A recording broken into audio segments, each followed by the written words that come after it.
Banyak orang yang beriman berdoa agar hidupnya berakhir dengan husnul khatimah. Sebaliknya, mereka berdoa agar dijauhkan oleh Allah agar meninggal bukan dalam su'ul khatimah. Sebagian besar orang mengaitkan husnul khatimah dan su'ul khatimah pada tempat baik seperti tempat ibadah dan tempat buruk seperti tempat hiburan bagi orang yang meninggal. Imam Al-Ghazali mengatakan dalam kitab Ihya-nya, banyak orang khawatir kalau meninggal dalam keadaan su'ul khatimah. Tetapi apakah mereka mengetahui apa arti su'ul khatimah? Artinya, ketahuilah, su'ul khatimah terdiri atas dua tingkatan di mana yang satu lebih berat dari yang lain. Imam Al-Ghazali, Ihya Ulumuddin, Beirut, Darul Fikr, 2015 m, Juz 4, halaman 181.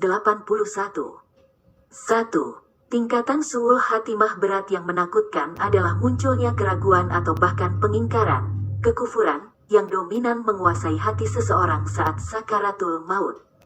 Nyawa orang tersebut dicabut saat hatinya diselimuti keingkaran, kekufuran, atau keraguan. Kebulatan hati dalam keingkaran, kekufuran, menjadi hijab antara dia dan Allah selamanya. Hal ini membuatnya jauh selamanya dari Allah dan siksa yang kekal. 2. Tingkatan su'ul khatimah yang kedua lebih ringan dari tingkatan su'ul khatimah pertama. Saat sakaratul maut hatinya sedang dilanda oleh kecintaan dan syahwat pada dunia sehingga dunia itu yang tergambar dalam hatinya. Saat mengalami pencabutan nyawa, hatinya tenggelam pada dunia sehingga tidak tersisa ruang dalam hatinya bagi yang lain.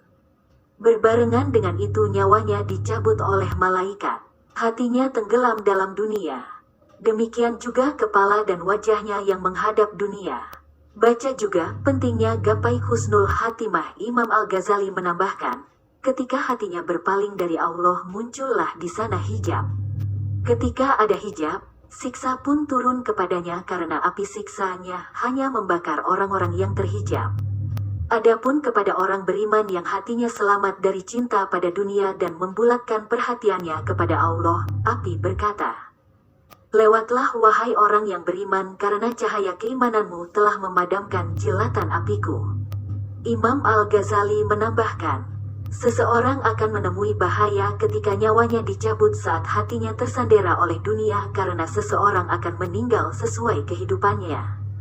Dalam keadaan su'ul khatimah, hati manusia tidak mungkin diisi dengan warna lain karena hati itu hanya dapat diwarnai melalui ikhtiar amal lahiriah. Sedangkan amalan lahiriah sudah selesai oleh kematian sehingga tidak ada harapan mengembalikannya ke dunia untuk menyempurnakan kekurangan-kekurangannya.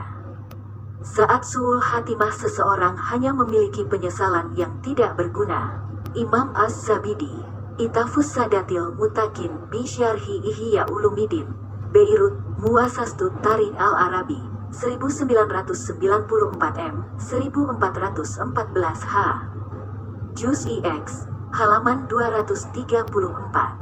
Adapun pokok keimanan dan kecintaan kepada Allah yang telah tertanam kuat di hati seseorang sekian lama dan diperkuat dengan amal saleh dapat mengeluarkannya dari api neraka dalam tempo singkat jika tertanam kuat. Tetapi jika keimanan dan kecintaan kepada Allah dangkal tertanam, ia akan tinggal lama di neraka. Kalau saja ada keimanan dan kecintaannya meski sebesar zarah, maka ia pasti akan keluar dari neraka meski setelah melalui ribuan tahun lamanya. Dari sini kita dapat menyimpulkan bahwa husnul khatimah dan su'ul khatimah berkaitan dengan keimanan dan keselamatan hati seseorang dari duniawi. Bukan pada tempat atau lokasi meninggal seseorang yang seringkali membuka suuzan di kalangan mereka yang masih hidup. Semoga Allah menguatkan keimanan dan keselamatan batin kita saat akhir nanti dan menjauhkan kita dari kematian su'ul khatimah. Na'udzubillah min su'il khatimah. Amin. Wallahu a'lam.